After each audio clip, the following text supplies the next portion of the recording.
বঙ্গোপসাগরের মধ্য অঞ্চলে একটি নিম্নচাপ সৃষ্টি হয়েছে, যা ধীরে ধীরে ঘনীভূত হয়ে উত্তর পূর্ব দিকে অগ্রসর হচ্ছে। আবহাওয়া অধিদপ্তরের তথ্য অনুযায়ী এই নিম্নচাপের প্রভাবে দেশের বিভিন্ন অঞ্চলে বৃষ্টি, দমকা হাওয়া অব্যাহত থাকতে পারে আগামী 24 থেকে 48 ঘন্টায়। তো পশ্চিমবঙ্গ সহ বাংলাদেশের কোন জেলাগুলি বজ্র বিদ্যুৎ সহ কালবৈশাখী ঝড় বৃষ্টির পূর্বাভাস জারি করছে আবহাওয়া দপ্তর? বিস্তারিত জানতে হলে ভিডিওটিকে প্রথম থেকে শেষ অবধি সম্পূর্ণ দেখবেন।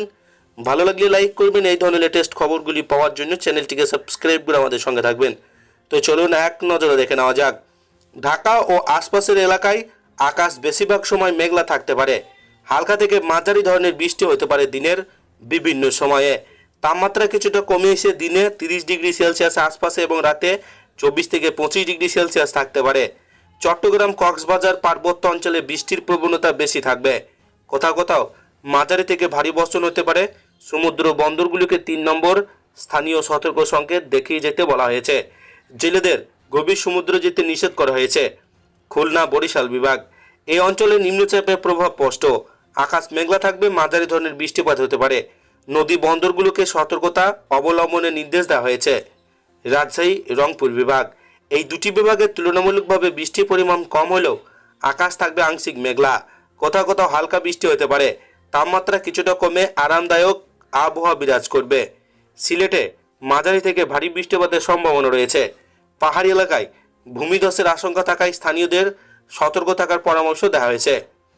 বঙ্গোপসাগর বর্তমান উত্তাল রয়েছে। নিম্নচাপের কারণে সাগরে বাতাসের চাপের তারতম্য হচ্ছেই, যার ফলে ঢেউ স্বাভাবিকের তুলনায় বেশি উঁচু হতে পারে। মাছ ধরার নৌকো ও ট্রলারগুলোকে উপকূলের কাছাকাছি থাকতে বলা হয়েছে। অপ্রয়োজনীয় ভ্রমণ এড়িয়ে চলুন। বজ্রপাতের সময় খোলা স্থানে অবস্থান করবেন না। নৌযান চলাচলের সতর্কতা অবলম্বন করুন। কৃষকদের ধান, অন্যান্য ফসল সুরক্ষিত রাখার পরামর্শ দেওয়া হচ্ছে। শেষে সংক্ষেপে আরও বলি, বঙ্গোপসাগরের নিম্নচাপের কারণে দেশের বেশিরভাগ অঞ্চলে বৃষ্টি, দমকা হাওয়া অব্যাহত থাকতে পারে। সবার নিরাপদ নিশ্চিত করতে সতর্ক থাকুন এবং নিয়মিত আবহাওয়ার আপডেটে অনুসরণ করুন।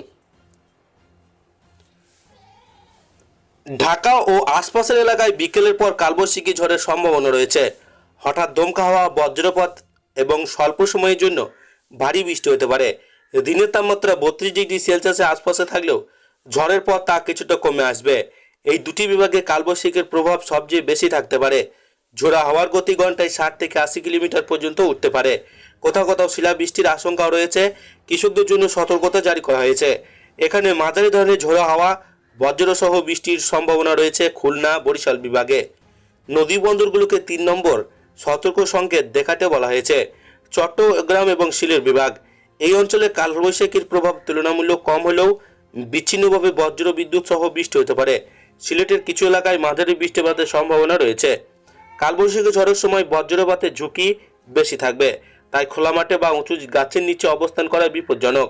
নৌযানগুলোকে সতর্কতাভাবে চলাচল করতে বলা হয়েছে। এছাড়া বৈদ্যুতিক সংযোগে বিচ্ছিন্ন ঘটতে পারে, তাই প্রয়োজনীয় প্রস্তুতি রাখার পরামর্শ দেওয়া হয়েছে। ঝড়ের সময় ঘরের ভেতরে নিরাপদ স্থানে থাকুন। তো এই ছিল আজকের লেটেস্ট ট্রেন্ডিং খবর। ভিডিওটিকে ভালো লাগলে লাইক করবেন আর এই ধরনের লেটেস্ট খবরগুলি পাওয়ার জন্য চ্যানেলটিকে সাবস্ক্রাইব করে আমাদের সঙ্গে থাকবেন।